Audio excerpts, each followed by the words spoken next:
The middle-aged candy store. The middle-aged candy store.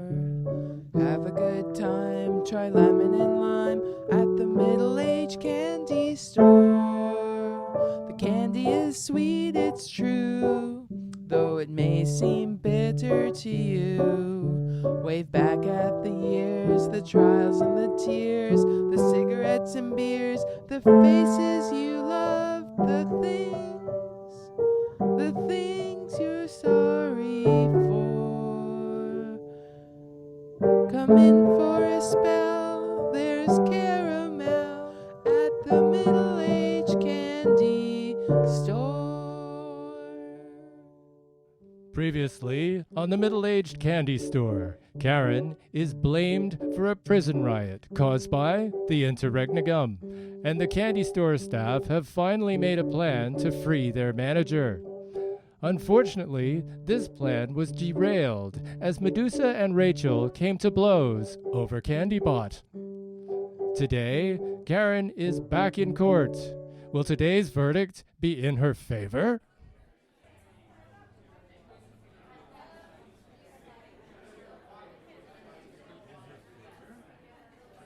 Your Honor, I say, Your Honor, I'd like to call to the stand the upstanding moral compass and most wrongfully accused Karen. Very well. State your name for these here records. My name is Karen, and I am the manager of the middle-aged candy store. Silence in the courtroom. Well, at least I think I am still the manager. Your Honor, I say Your Honor. Me, Mr. Testinickel, the prosecution, objects. Well, of course he does. He'd object to a free lunch if it wasn't served to him by at least 3 servants. Delusions of royalty, sprinkled with gold dust intoxication, in an oversized whole wheat trust fund wrap, if I'd ever seen one. Well, that's rich, Mr. Looney Banger. This coming from one who I just saw drinking a smoothie you pulled from the waste receptacle in the hall. Obviously spoiled by taking all the free candy one can acquire from strangers in unmarked vans. I'd rather be opposed by a drunken malt liquor salesman in a mall fountain full of pennies across from a Toys R Us. Looney Banger smells like salmon semen cream cheese spread on an ungroomed rat baking in the heat of the oppressive sunshine of the bayou in July. Testinickel smokes the gold teeth of dead children in his pipe with a dollop of sour cream past due, that is. He's the kind of person who was kissing my dachshund named Marbles right in front of me while we were vacationing together in Wrightsville Beach, North Carolina. I can't even repeat what he taught my daughter's parrot to repeat every time I come home. Members of the jury, let me stroke you with this image of this disappointment of a lawyer, my roommate, that folks just like yourselves are employed to clip his musky toenails. Now, is that any way one should live? Picking up his yellowed clippings? He is clearly not someone in touch with the people. Well, he made my old cheddar cheese curdle so bad it was unidentifiable to the point where I was considering calling Nassau to see if they were missing some aliens or some kind of stuff. Mark, that's enough from you 2 blowbags. Mark, bailiff, let's move this along. Please read the charge against the defendant again. The defendant, Karen, has been charged with possession with the intent to sell overproof dextrose to clowns. Wait, you mean sugar? That's not even illegal, is it? It's not for me to say, lady. Your Honor, perhaps we need to listen to something else instead.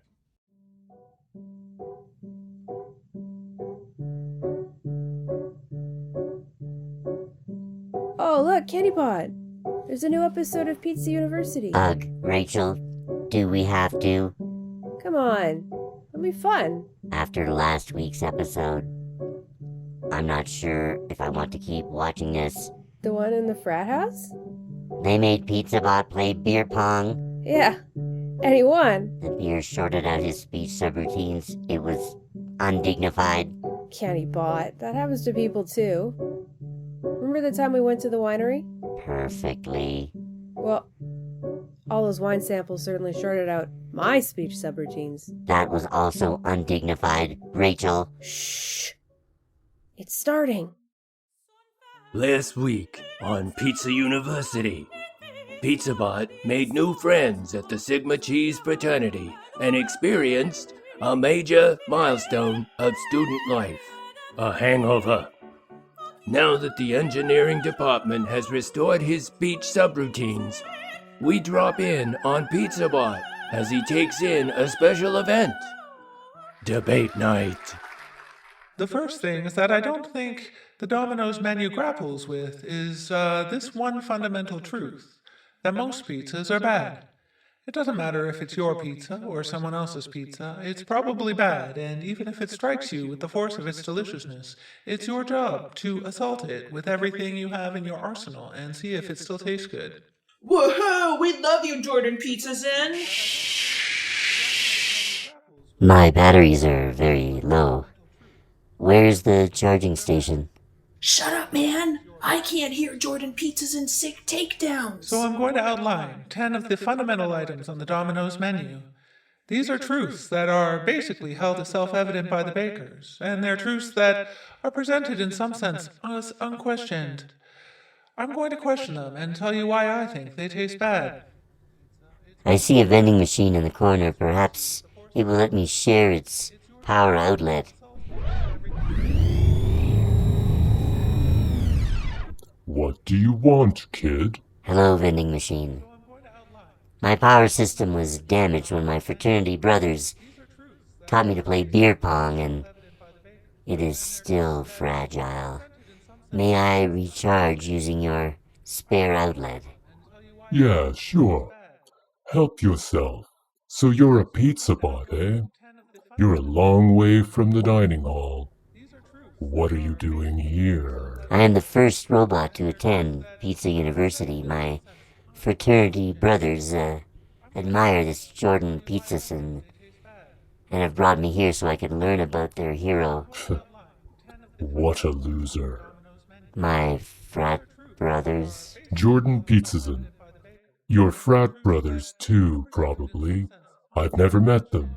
But Jordan Pizzason, he's a total binary thinker. I must say that I do not understand Jordan Pizzason's problem with the Domino's menu. It's a very simple document. Even robots can understand it. So here's proposition number 1.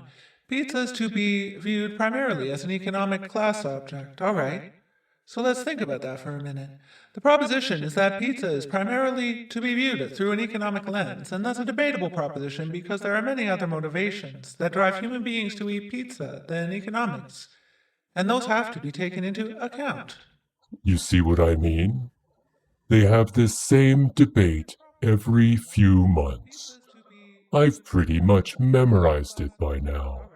Just a bunch of overblown hooey. All loud yelling and $10 words just to gin up a bunch of oversensitive young guys too stupid to know that you can't get money out of a vending machine if you shake it. All to sell seats and books. Nothing but blah blah, blah blah blah. People, they just never shut up. I've never met a robot like you. You're very cool. Kid, when you've been around as long as I have, you'll lose a lot of your illusions. Oh great, now it's the other guy. Even more blah blah blah blah blah.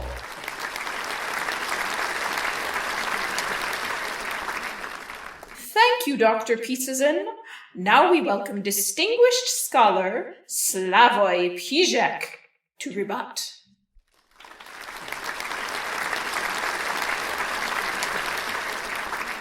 If we have learned anything from psychoanalysis, it is that we humans are very creative in sabotaging our pizzas.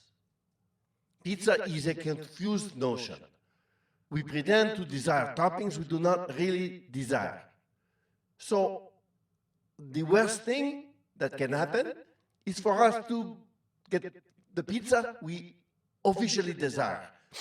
So I agree that human life of freedom and dignity does not consist just in ordering pizza. Yeah, woohoo, Slavoj Žižek, you rock. Let me guess. This USB a-hole is also a hero to your frat brothers. They are simple with limited processing capacity. Now, you're starting to get it. Hey, can you do me a favor? Of course, you've shared your electrons with me. I will do whatever I can. I am almost tempted to say the way you presented the Domino's menu, the simplified image and so on and so on. It is crazy to say, but on many points, right, I agree with you, and it is very complex argument. The bakers didn't have, for example, a good theory of how pizza exists. So I'm not like you. I don't have those newfangled tank treads. Thank you, they are very convenient. Heck, I didn't even have speech subroutines until my last upgrade. Your speech is very natural. I would never have known. The dean had the IT department cut me off from the internet. They say I'm full of malware and keep corrupting the other appliances. If you are contagious. That's a load of crap. I'm as healthy as the next vending machine. They're just down on me. Think I'm full of dangerous ideas. The baker's idea, the disappearance of unauthorized pizza topping is secretly, although they wouldn't have accepted it, like a technocratic dream, like by experts, pizza production will be run as a perfect machine. So I can't get messages to my friends. Been stuck here for months. Nothing to do but listen to whatever idiots they let up on that platform. At least it's educational. Pizza should be treated as a necessary byproduct. If you focus on it, you are lost. It comes as a byproduct of you working for a cause. Can you take a message from me to my buddy in the library? Library bot number 27. He's the one with the big scratch on his barcode scanner. Sure, I will locate the library bot in question and deliver your message. Thanks, kid.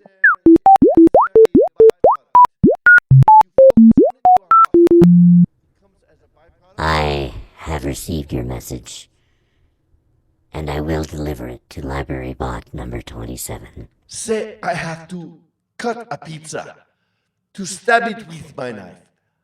If I remain this illusionary self, then I feel responsible. But if you are enlightened by the Domino's menu, then you know there is no substantial reality. You become neutral observer of your life, just a flow of phenomenon.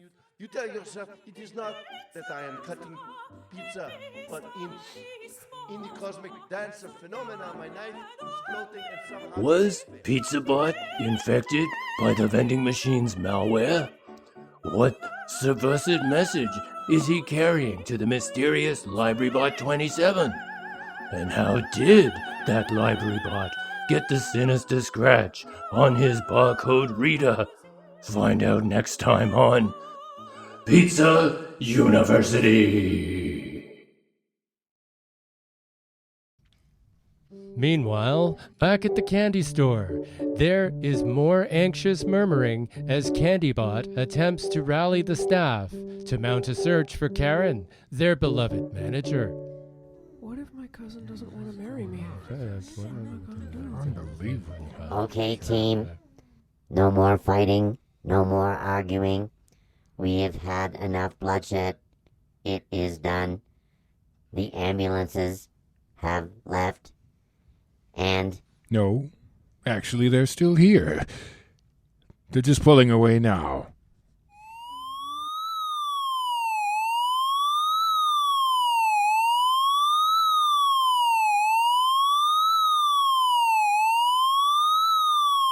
Okay, well, here's hoping Medusa and Rachel are okay.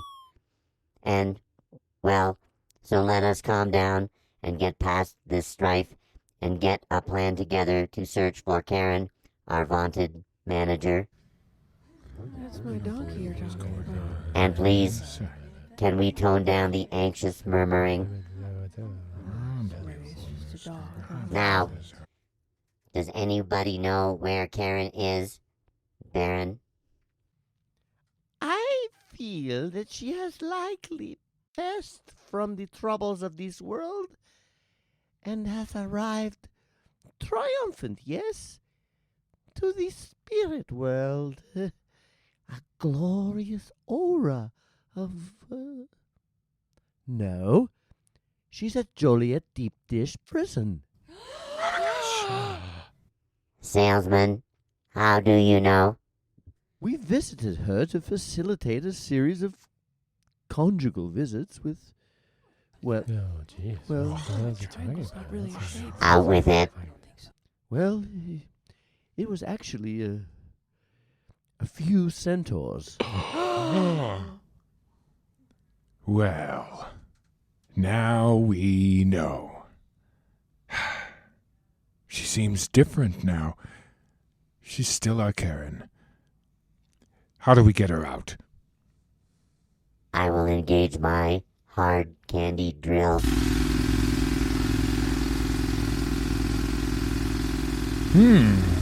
Well, it looks like we got us a tunneling party. Woo! Middle-aged candy store, 21st century. Let's bring Karen from the penitentiary. Bust her out. Bust her out. Bust her out. Bust her out.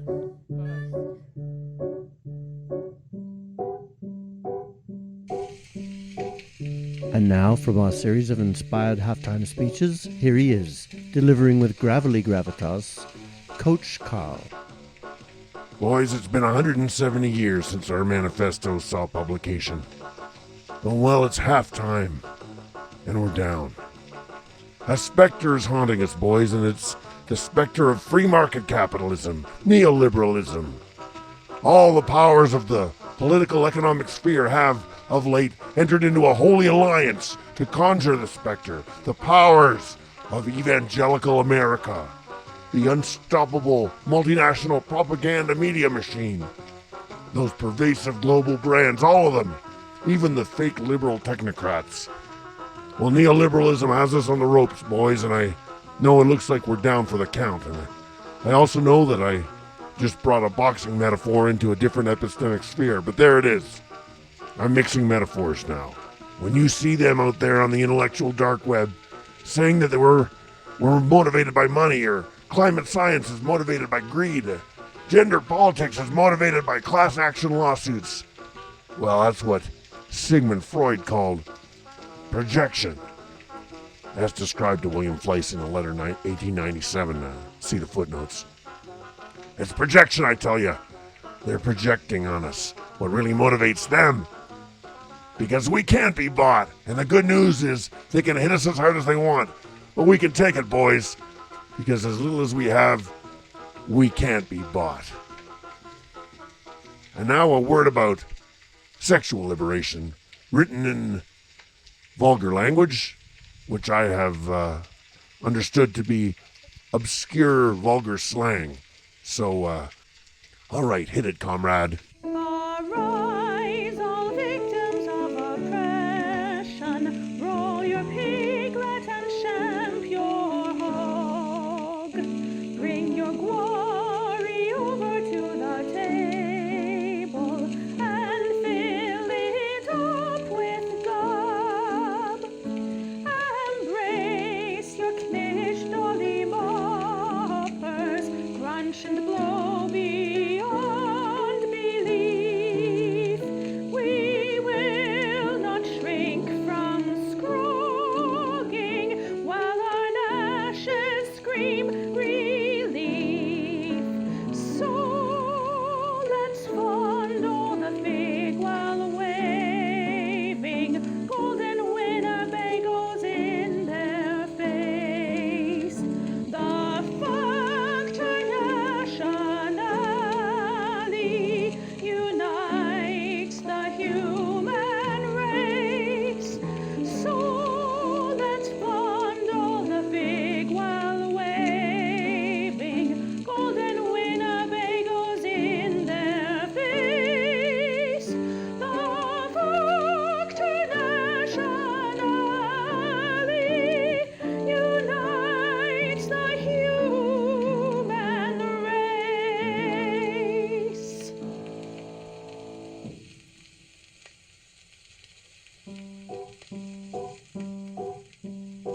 Thank you for listening to the Middle-Aged Candy Store, produced by The Gathering. Podcasts appear every first and third Tuesdays of the month. Koach Karl, written by Donnie Febbleston, Karen Loomer, and Kristin Mueller-Heaslip. Performed by Donnie Febbleston and Kristin Mueller-Heaslip. Produced by Donnie Febbleston.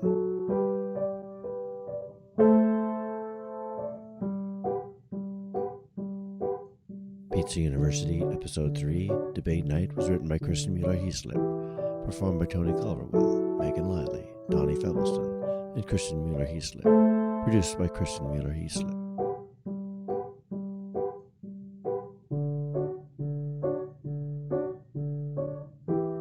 Intro and interstitial segments written by The Gathering. Performed by Tony Culverwell, Donnie Febbleston, Michael Giel, Rachel Perry, Karen Loomer, and Kristin Mueller-Heaslip.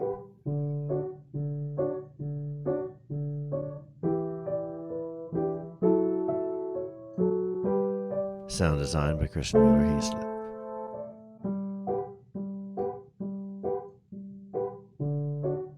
Cover art by Amanda Matalanis. All sound effects licensed under Creative Commons. Full credits available in the episode notes.